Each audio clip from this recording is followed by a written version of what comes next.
मैं और सिंघम भाई हल्दी घाटी म्यूजियम पहुंच चुके हैं। 3000 किलोमीटर की हमारी राइड करते हुए कुंभलगढ़ से फिर हल्दी घाटी से हम पहुंच चुके हैं हल्दी घाटी म्यूजियम देखने के लिए। अगर आपने इससे पहले हमारी वीडियो नहीं देखी हो तो जाके आप देख सकते हो। कुंभलगढ़ की और हल्दी घाटी की दोनों की वीडियो आपको हमारे चैनल पे मिल जाएगी। तो गाइस हम आ चुके हैं म्यूजियम देखने के लिए भाई, हल्दी घाटी का म्यूजियम। यहाँ पर ये वाला देखो आप म्यूजियम। अब अंदर जाते हैं भाई, टिकट लेते हैं। यहाँ पे टिकट लगेगा और टिकट के अंदर जाके आपको दिखाते हैं म्यूजियम में क्या क्या चीज़। तो गाइस यहाँ से टिकट ले रहे हैं हम। प्रवेश शुल्क 120 रुपये। बस में था तो आप कहाँ थे? 120 रुपये। तो गाइस हम प्रवेश कर चुके हैं अंदर। भाई ये देखने को मिला हमें महाराणा प्रताप। यहाँ भाई ये देखो अंदर। यहाँ पे पहुंचकर हमने देखा कोई एक दादी थी। दादी को इतना जोश था कि लगता था वो महाराणा प्रताप के सैनिकों में शामिल थी। भाई साहब उनको देखकर हमारा दिमाग तरबतर हो गया। तो आप सुनो दादी की कहानी। ये था सैनिक महाराणा प्रताप। तो वो तोप रखी हुई है भाई यहाँ पे। तो भाई ये जा रहा है इसको लेके किले फतह करने। उठा भाई दाहने तो उठ जाओ वो थारी को बड़ा हरामी हो बेटा। तो भाई यहाँ पे बैठे हुए क्योंकि अंदर जाएंगे थोड़ी देर में। नो एंट्री लगी हुई है और इसके अंदर वीडियो चलती है तो वो देखेंगे अभी थोड़ी देर में। इंडियन आर्मी के साथ में हम पहुंच गए हैं महाराणा प्रताप के बाल्यावस्था की कहानियां देखने के लिए। यहाँ पे बताया गया है महाराणा प्रताप को कैसे शिक्षा मिली थी और उनके अस्त्र शस्त्र भाला वाला सब कुछ यहाँ पे रखे हुए हैं। ज्यादा सामान यहाँ पे नहीं है, तो केवल आर्किटेक्चर बनाया गया है महाराणा प्रताप के बारे में। कैसे उनको शिक्षा प्राप्त हुई, कैसे उनको जीवन व्यतीत हुआ, उनका बचपन की सारी यादें यहाँ म्यूजियम है। म्यूजियम के अंदर दिखाने वाली हर क्रिएटिविटी एक्टिविटी आपको बताई जाए महाराणा प्रताप की कहानी। सेवानिवृत्ति लेकर अपनी पैतृक भूमि पर इस संग्रहालय का निर्माण करवाया और मुख्य सहयोगी उनकी पत्नी श्रीमती विमला देवी श्रीमाली इनके साथ कंधे से कंधा मिलाकर चली। इस सपने को साकार करने के लिए उन्होंने अपना सब कुछ न्यौछावर कर दिया। 18 जून 1576 ईस्वी को हल्दी घाटी का घमासान युद्ध हुआ था। ये युद्ध केवल एक दिन का था, जो मेवाड़ के राजा महाराणा प्रताप एवं मुगल अकबर की सेना के मध्य हुआ था। इस युद्ध में अकबर स्वयं नहीं आए थे। उन्होंने आमेर जयपुर के राजा मानसिंह को अपना सेनापति बनाकर भेजा था। हल्दी घाटी का युद्ध 5 किलोमीटर लंबे और 200 मीटर चौड़े क्षेत्र में हुआ। आप लोग सभी संग्रहालय में खड़े हैं। संग्रहालय से 200 मीटर की दूरी पर चेतक की समाधि है, जहां पर महाराणा प्रताप के स्वामी भक्त घोड़े चेतक को दफनाया गया था। यहां से 2 किलोमीटर की दूरी पर हल्दी घाटी दर्रा है। इस दर्रे की विशेषता है कि यहाँ की प्राकृतिक मिट्टी व पत्थरों का रंग हल्दी जैसे पीले रंग का है। इस दर्रे के चारों तरफ महाराणा प्रताप की भील आदिवासी सेना राणा पूंजा के नेतृत्व में तैनात थी। ये सेना तीर, भाले, पत्थर चलाने में कुशल थी। यहाँ से 1 किलोमीटर की दूरी पर शाही बाग है, जिसमें मुगल सेना का पड़ाव था।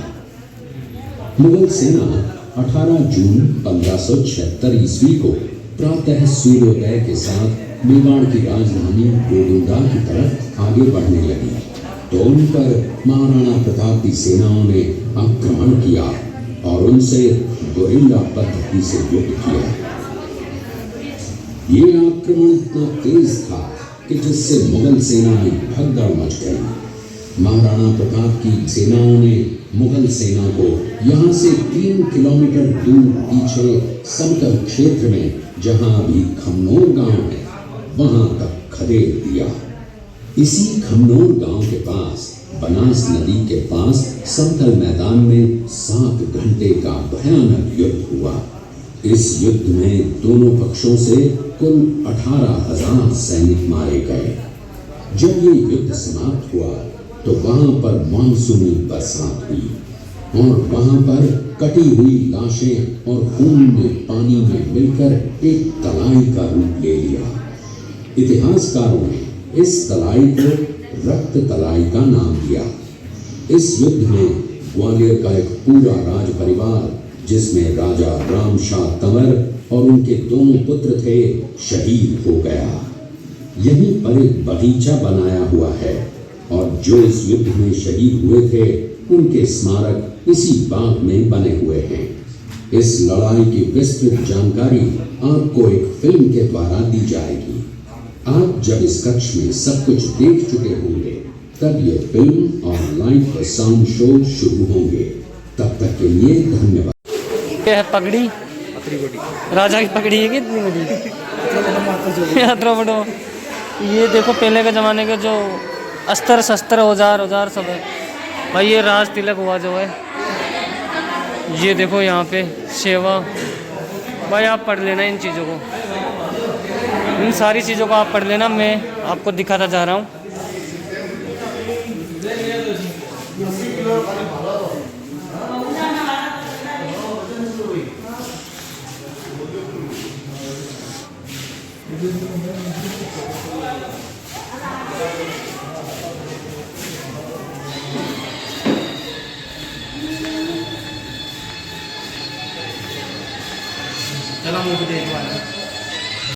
करने के लिए वनवासी जीवन व्यतीत करने लगे।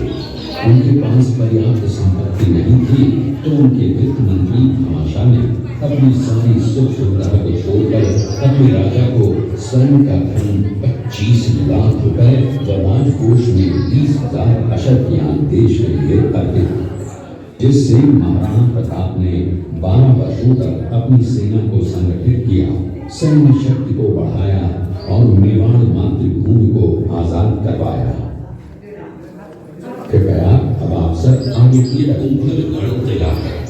इस किले का प्राचीन नाम मच्छिंद्रगढ़ है। इस किले का निर्माण महाराणा कुंभा ने करवाया था। इस किले के अंदर 9 मई 1540 ईस्वी में महाराणा प्रताप का जन्म हुआ था। इस किले की ऊंचाई समुद्र तल से 3568 फीट की है। इस किले की दीवार 36 किलोमीटर तक फैली हुई है। इस दीवार का नाम ग्रेट वॉल ऑफ चाइना के बाद द्वितीय पायदान पर दर्ज है। इस किले के अंदर 360 प्राचीन मंदिर हैं। उन मंदिरों में से जग प्रसिद्ध महादेव का मंदिर सबसे प्राचीन है। कुंभलगढ़ किला यहाँ से 65 किलोमीटर की दूरी पर है। कृपया अब आप सब पीछे की तरफ देखिए। ये दृश्य मेवाड़ की प्राचीन राजधानी चित्तौड़गढ़ का है। इसी किले के अंदर महाराणा प्रताप का बचपन बीता था। इस किले की तलहटियों में महाराणा प्रताप ने अपने गुरु से शिक्षा प्राप्त की थी। ये किला 12 वर्ग किलोमीटर में फैला हुआ है। इस किले पर जब भी विदेशी आक्रांताओं ने आक्रमण किया और उस आक्रमण में कोई भी राजा सैनिक वीर गति को प्राप्त कर लेते तो उनकी पत्नियां वीरांगनाएं अपने सतीत्व की रक्षा करने के लिए जलती हुई अग्नि में कूद प्राणों को त्याग देती थी, जिसे हम जौहर कहते हैं। चित्तौड़गढ़ में 3 मुख्य बड़े जौहर हुए थे। प्रथम जौहर 1303 ईस्वी में रानी पद्मिनी ने 16,000 स्त्रियों वीरांगनाओं के साथ जौहर किया था, सिर्फ अल्लाउद्दीन खिलजी के कारण। दूसरा जौहर 1535 ईस्वी में गुजरात के शासक बहादुर शाह के आक्रमण के कारण रानी कर्मावती ने वीरांगनाओं के साथ किया। और तीसरा जौहर 1568 ईस्वी में जब अकबर ने चित्तौड़गढ़ पर आक्रमण किया, उसी समय रानी फूलकुमारी ने 7,000 वीरांगनाओं के साथ जौहर किया।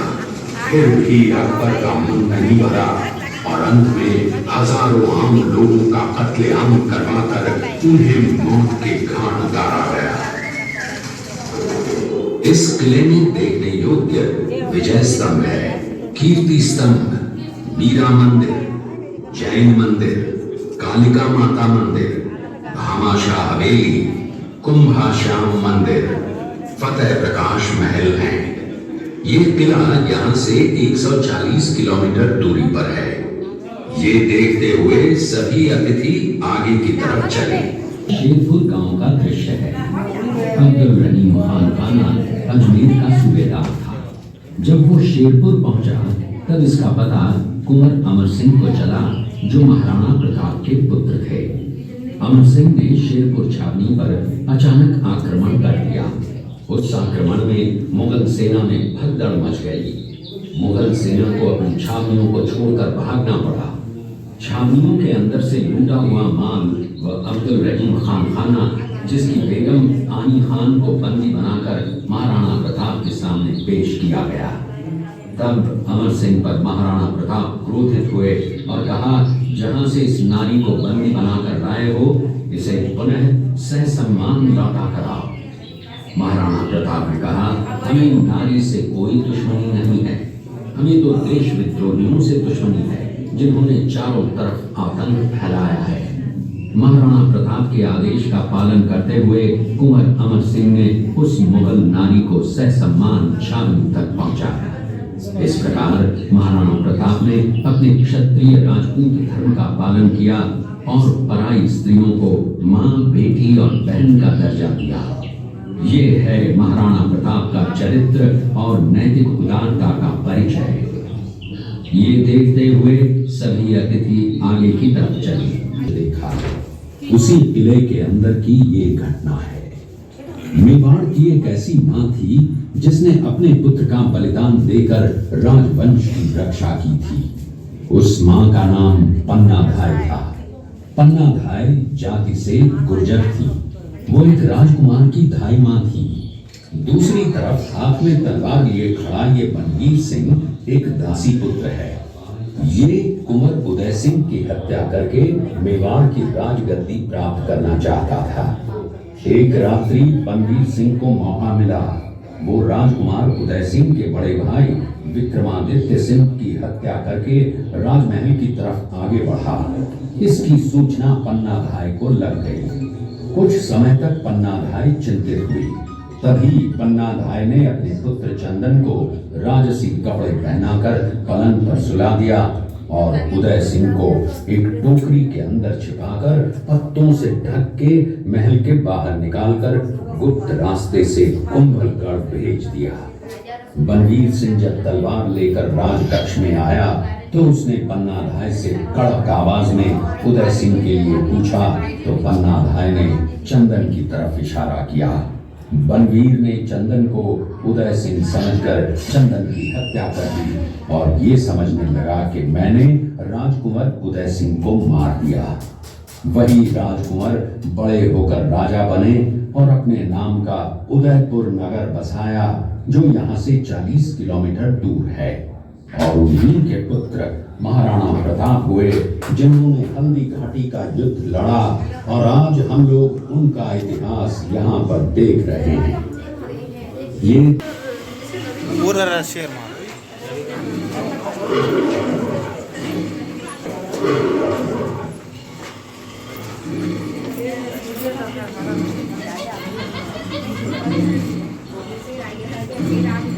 ये घटना महाराणा प्रताप की वीरता को दर्शाती है। एक समय नरभक्षी बाघ का आतंक छाया हुआ। महाराणा प्रताप ने उस बाघ का शिकार कर उस बाघ को मार डाला। ये घटना महाराणा प्रताप की वीरता की प्रतीक है। कृपया अब आप सब पीछे प्रतिज्ञा का पालन करते हुए, महाराणा प्रताप ने प्रतिज्ञा की थी कि जब तक अपनी मातृभूमि को शत्रुओं से मुक्त नहीं करा लेता, तब तक न तो मैं महलों में रहूंगा, न किसी धातु के पात्र में भोजन करूंगा, न किसी गद्दी के बिछौने पर सोऊंगा। पत्ते ही भोजन के पात्र होंगे, जमीन ही बिछौना होगा। इस प्रतिज्ञा का पालन उन्होंने 21 वर्षों तक जंगलों में रहकर किया। में देखिए महाराणा प्रताप वृक्ष के नीचे बैठकर पत्तों पर खाना खाते हुए। इसी कारण हम आज भी महाराणा प्रताप को श्रद्धा व सम्मान से याद करते हुए देशभक्ति की प्रेरणा प्राप्त करते हैं। ये देखते हुए महाराणा प्रताप और सुविख्यात अंतिम मिलन का है। ये नदी पार किया था ना, उस तरफ गिरा था। चेतक घोड़े ने 22 फीट के एक बरसाती नाले को पार किया। ये उसी समय का दृश्य है। पास में खड़े महाराणा प्रताप के छोटे भाई शक्ति सिंह हैं। जो पहले मुगल सेना में थे, बाद में वो महाराणा प्रताप की तरफ आए, माफी मांगी और अपना घोड़ा महाराणा प्रताप को दिया। ये देखते हुए सभी अतिथि आगे की तरफ चले।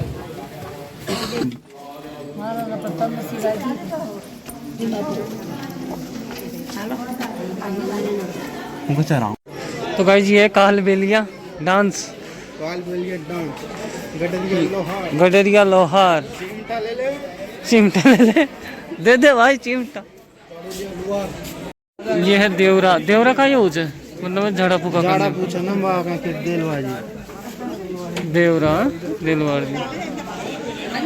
ये हमारे किसान है बेलों के साथ। तो ये क्या है? इनको तो बारे में पता नहीं है, इसके बारे में हमको पता नहीं है, पर ये खड़े घंटे मेहमान थे। इसने तो कैप लगा रखी है। वो अपना चेहरा पश्चिम निकल। और ये है शंकर भगवान की मूर्ति भाई। और ये बैलगाड़ी, ये तो ओरिजिनल है, बेल डुप्लीकेट। बेल डुप्लीकेट है, एक सिंग टूट गया बेचारे का। कोई ना। तो भाई ये है पावटी, पानी निकालने का चड़स। पानी को घुमा। तो गाइज इसके बारे में मैं आपको एक चीज़ बताता हूँ। मैं पुरातात्विक थी भाई, ये इससे बोलते हैं गांव में तो चड़स बोलते हैं, पावटी यहाँ पे इसका कॉमन नाम है। इसको चारों मेर फराया जाता है, वो है पानी निकालने का भाई। नीचे से पानी आता था उससे खेतों में जाता है और इसे पावटी बोला जाता है। यहाँ पे कुएं से 10 फीट गहरे से पानी निकालने का इसमें सारा सिस्टम होता है भाई। पहले के ज़माने में ये चलता था, मैं इसकी अलग से वीडियो बनाई है। इसको तो आप जानते ही होंगे, लोहारों की गाड़ी है। ये गाइस लोहार गाड़ी देख लो आप, अब भी रखी हुई है यहाँ पे। ऐसी ही होती है, अभी भी होती है ये वाली, तो है ना। ये गन्ना से जूस निकालने का भाई अब भी चलता है क्या भाई? वो रियल में निकाल रहा है, वो देखो आप यहाँ पे गन्ने से जूस। और ये सिस्टम होता है, ये देखो बेल से रियल में निकाल रहा है। कौन पिएगा?